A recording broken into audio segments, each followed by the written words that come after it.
നേര് 50 കോടി ക്ലബിലേക്ക് ഒഫീഷ്യലായിട്ടുള്ള പോസ്റ്റർ പുറത്തിറങ്ങിയിരിക്കുന്നു. നമ്മുടെ ചാനലൊന്ന് സബ്സ്ക്രൈബ് ചെയ്യുന്ന കാര്യം പരിഗണിക്കണമെന്ന് അഭ്യർത്ഥിക്കുകയാണ്. ഒപ്പം മലയാളത്തിലെ ഒരേ ഒരു രാജാവ് മോഹൻലാൽ.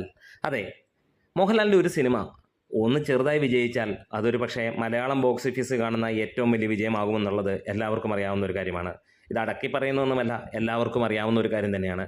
നേര് 50 കോടി ക്ലബിലേക്ക് കയറി, അതും 9 ദിവസം കൊണ്ട് 50 കോടി ക്ലബിലേക്ക് കയറിയിരിക്കുകയാണ്. സിനിമ ഇറങ്ങുമ്പോൾ ഈ ഒരു സിനിമ എങ്ങനെയായിരിക്കാം, ഒരുപക്ഷെ 10 കോടിയൊക്കെ നേടിപ്പോകുന്ന ഒരു സിനിമ എന്നുള്ളത് തോന്നിയിരിക്കാം. ഒരുപക്ഷെ അണിയറ പ്രവർത്തകർ പോലും ചിന്തിച്ചിരുന്നതോ അല്ലെങ്കിൽ ആരാധകർ പോലും ചിന്തിച്ചതോ ആഗ്രഹിച്ചതോ ഇതായിരുന്നു. മലൈക്കോട്ടെ ബാലിബൻ വരട്ടെ, അതിൽ പിടിക്കാം. പക്ഷേ ഇവിടെ ബാലിബനെ വെട്ടിലാക്കിക്കൊണ്ട് നേരങ്ങ് മുന്നോട്ട് പോവുകയാണ്. നേരിനെ പിടിച്ചു കെട്ടാൻ കഴിയില്ല എന്നുള്ളതാണ്. അതാണ് നേരായ കാര്യം എന്ന് തന്നെ പറയാം. അപ്പോൾ ബാലിബന് വലിയ ഒരു എതിരാളി വന്നിരിക്കുന്നു. അത് മോഹൻലാലിലൂടെ തന്നെ നേര് എന്ന സിനിമയിലൂടെ. ലാലേട്ടൻ ബോക്സ് ഓഫീസിൻ്റെ താരരാജാവായി വീണ്ടും അരങ്ങേറുകയാണ്. ഒരുപാട് നാളത്തെ ഇടവേളയ്ക്ക് ശേഷം മോഹൻലാലിൻ്റെ ഒരു പടം വിജയിക്കുമ്പോൾ അത് ഏറെയും ജനങ്ങൾ കാത്തിരുന്ന സിനിമ തന്നെയായിരുന്നു എന്നുള്ളത് തന്നെയാണ്. ജനങ്ങൾ മുഴുവൻ ഇടിച്ചു കയറുന്നു തിയേറ്ററുകളിലേക്ക്.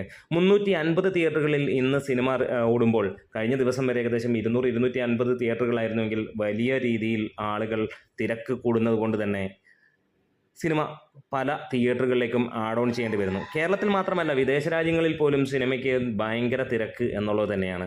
എന്തായാലും ഇവിടെ തകർത്തെറിഞ്ഞുകൊണ്ട് ഓരോ ദിവസവും റെക്കോർഡ് തകർത്തുകൊണ്ട് നേര് മുന്നോട്ട് പോവുകയാണ്. വീണ്ടും ബോക്സ് ഓഫീസ് പവർ മോഹൻലാൽ തെളിയിച്ചിരിക്കുന്നു. ഇങ്ങനെയാണെങ്കിൽ മലൈക്കോട്ടെ ബാലിബൻ ഒന്ന് ആളിക്കത്തിക്കഴിഞ്ഞാൽ ഏത് റേഞ്ചിലായിരിക്കും? ഒറ്റ ദിവസം കൊണ്ട് വേണമെങ്കിൽ 50 കോടി ക്ലബിൽ കയറാൻ കെൽപ്പുള്ള സിനിമ തന്നെയാണ് മലൈക്കോട്ടെ ബാലിബൻ. ഇവിടെ പ്രൊഡക്ഷൻ കോസ്റ്റ് വെച്ച് നോക്കുമ്പോൾ മലയാള സിനിമയ്ക്ക് താങ്ങാൻ കഴിയാത്തതാണെന്ന് നമുക്ക് തോന്നുമ്പോൾ മോഹൻലാൽ ഉണ്ടെങ്കിൽ അത് വലിയ പ്രശ്നമല്ല എന്നുള്ളൊരു കാര്യത്തിലേക്ക് എത്തിക്കുന്നു. എന്തായാലും നേര് തിയേറ്ററിൽ കണ്ടവരാണെങ്കിൽ ഒന്ന് കമൻസിലൂടെ പറയാം. കണ്ടിട്ടില്ലാത്തവരാണെങ്കിൽ വേഗം പോയി സിനിമ കാണുന്നേ. അത്രത്തോളം തിരക്കാണെങ്കിലും നാളെയും മറ്റന്നാളത്തേക്കൊക്കെ ഇന്നേ ബുക്ക് ചെയ്ത് കഴിഞ്ഞാൽ നിങ്ങൾക്ക് സിമ്പിളായിട്ട് ടിക്കറ്റ് കിട്ടും. അപ്പം 2 ദിവസം മുമ്പ് ബുക്ക് ചെയ്യണം എന്നുള്ളൊരു കാര്യമാണ് നേരിട്ട് പറയുന്നത്. നല്ല സിമ്പിളായിട്ട് കിട്ടുള്ളൂ. തലേ ദിവസമോ അല്ലെങ്കിൽ അന്ന് പോയി ബുക്ക് ചെയ്യാമെന്ന് വെച്ച് കഴിഞ്ഞാൽ ടിക്കറ്റ് കിട്ടില്ല. 2 ദിവസം കഴിഞ്ഞിട്ട് പോയി കാണേണ്ടി വരും. എന്തായാലും നേര് 50 കോടി ക്ലബിൽ കയറിയിരിക്കുന്നു.